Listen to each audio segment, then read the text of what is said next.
Bonjour chers frères et sœurs, bienvenue dans Shama au quotidien.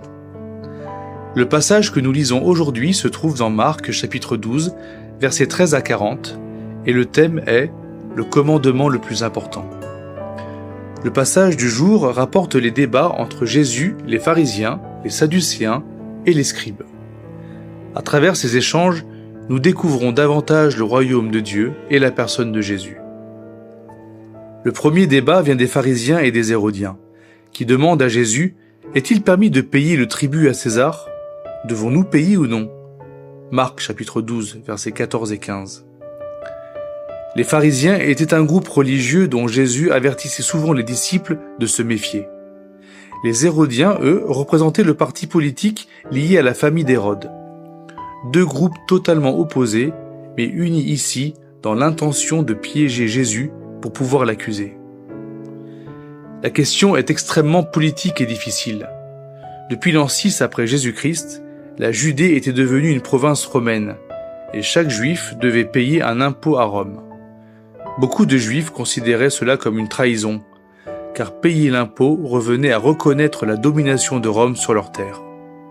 Si Jésus répondait oui, il semblait nier la souveraineté de Dieu. S'il répondait non, il se mettait en conflit avec la loi romaine. Jésus répond avec une sagesse parfaite. Il demande qu'on lui montre une pièce portant l'image de César, puis dit « Rendez à César ce qui est à César, et à Dieu ce qui est à Dieu. » Marc chapitre 12, verset 17.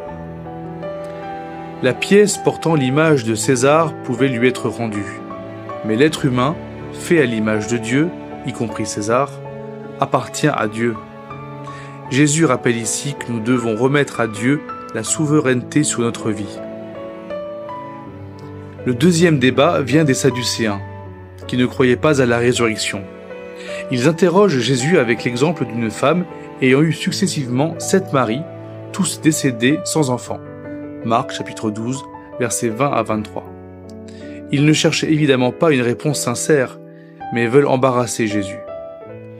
Jésus leur répond encore une fois avec grande sagesse. Ils ne comprennent ni les Écritures, ni la puissance de Dieu. Le royaume de Dieu n'est pas comme le royaume terrestre. Après la résurrection, les hommes et les femmes ne se marient pas, mais sont comme les anges dans le ciel.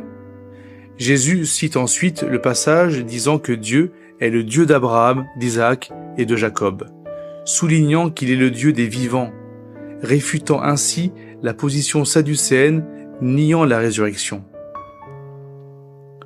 Troisième débat, le plus grand commandement.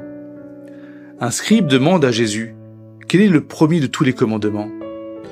Les Juifs avaient identifié 613 commandements dans la loi de Moïse. Loi sacrificielle, loi alimentaire, loi morale, etc. Parmi toutes ces prescriptions, y en avait-il une qui soit la plus importante ? Jésus répond « Écoute, Israël, le Seigneur, notre Dieu, est l'unique Seigneur. Tu aimeras le Seigneur ton Dieu de tout ton cœur, de toute ton âme, de toute ta pensée et de toute ta force. » Puis il ajoute « Tu aimeras ton prochain comme toi-même. » Marc chapitre 12, versets 29 à 31. Jésus résume ici toute la loi, aimer Dieu et aimer son prochain. Cela ouvre un nouveau chemin pour les Juifs, car face à 613 commandements, il est difficile non seulement de les accomplir, mais même de les mémoriser. Jésus résume l'esprit de la loi en un principe vivant, aimer. Frères et sœurs, notre vie de foi manifeste-t-elle l'amour ? Dieu ne désire pas que nous obéissions mécaniquement comme des robots, mais que nous lui obéissions en raison d'une relation d'amour. Seul cet amour rend possible l'accomplissement réel de sa volonté. Quatrième débat, l'identité du Christ. Cette fois, c'est Jésus qui pose la question. Comment les scribes peuvent-ils dire que le Christ est le fils de David ? Puis il cite le psaume où David, inspiré par l'Esprit, appelle le Messie son Seigneur. Marc chapitre 12, versets 35 à 37. Jésus veut briser la conception limitée que les Juifs avaient du Messie. Ils s'attendaient à un descendant de David, restaurateur d'Israël, un roi terrestre. Mais si le Messie n'était qu'un simple descendant, pourquoi David l'appellerait-il son Seigneur ? Jésus révèle ici que le Messie est bien plus que le fils de David. Il est le Seigneur éternel, ressuscité, vainqueur et souverain sur toute autorité. Conclusion, 4 débats, une même révélation. Ces 4 débats sont remarquables. Les pharisiens, sadducéens et scribes abordent Jésus avec une vision strictement terrestre, cherchant à le piéger. Mais Jésus, à travers leurs questions, révèle les réalités du royaume, tout en montrant qu'ils ne comprennent ni les Écritures, ni le ciel, ni le Christ, ni l'essence même des commandements.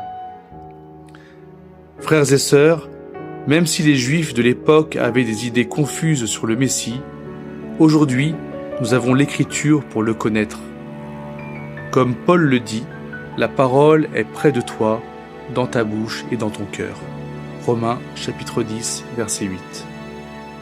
Jésus nous a aimés le premier, et il attend que nous répondions à son amour en vivant le commandement principal, aimer Dieu et aimer notre prochain. Poursuivons ensemble alors cet amour pour celui qui a donné sa vie pour nous. Que Dieu vous bénisse.